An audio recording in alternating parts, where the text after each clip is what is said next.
Hi there! So this video is going to talk about oral versus written style for how we're going to create and organize our information. When we talk about oral style, what we're talking about is when we're giving presentations that people are going to be hearing.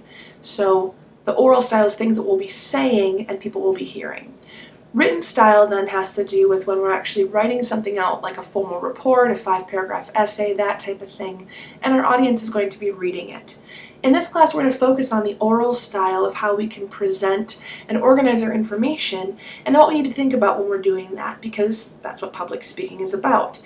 If we're going to be just writing down essays and then reading those essays, this would be a really boring class. That's not what we're trying to do. So some of the differences between oral and written style we need to consider when we're writing our speeches. First off, we need to write in shorter sentences when we're speaking than when we're writing.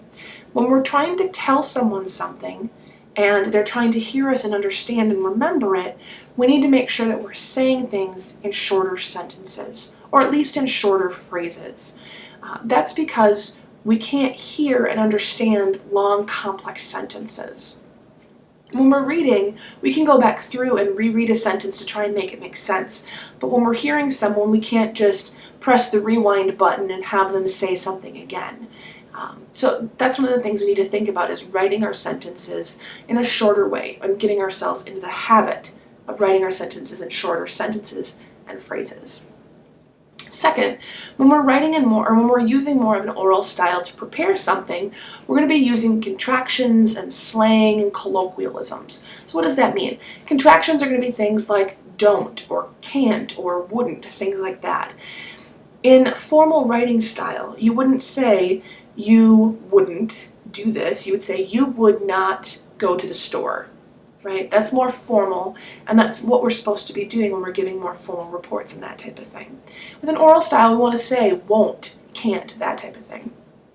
We may also use more slang when we're using an oral style. So we might say you know, we might say gonna, we might say that type of thing. But it's going to be a little bit more tailored to the specific audience that we're talking with.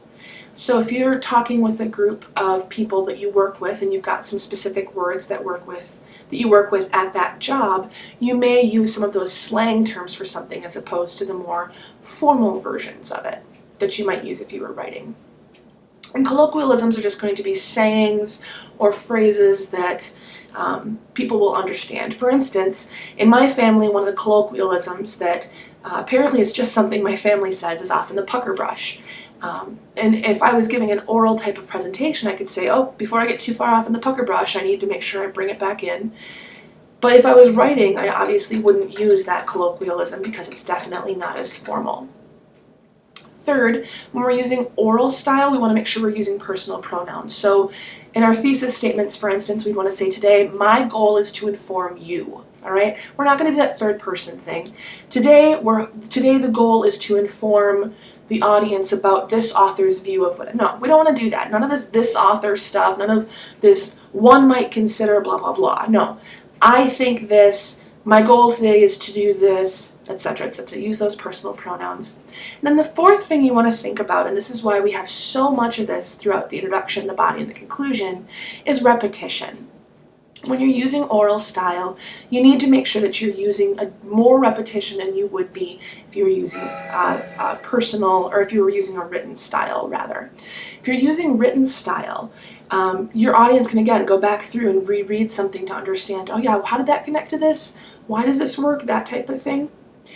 And when you're using an oral style, you need to help us remember this, because otherwise we're going to lose track of what you're saying and it's not going to make sense. So, 4 things we think about with oral versus written style. We want to use shorter sentences. We want to use more contractions and slang. We want to have more personal pronouns that we're using, and we want to use repetition. And those are going to be the types of things that are going to help make your speech stand out and make sure that you don't sound like somebody that's like just a talking book at the front of the classroom. You don't want to be that. You want to be a person with a personality, and these types of stylistic differences will help with that.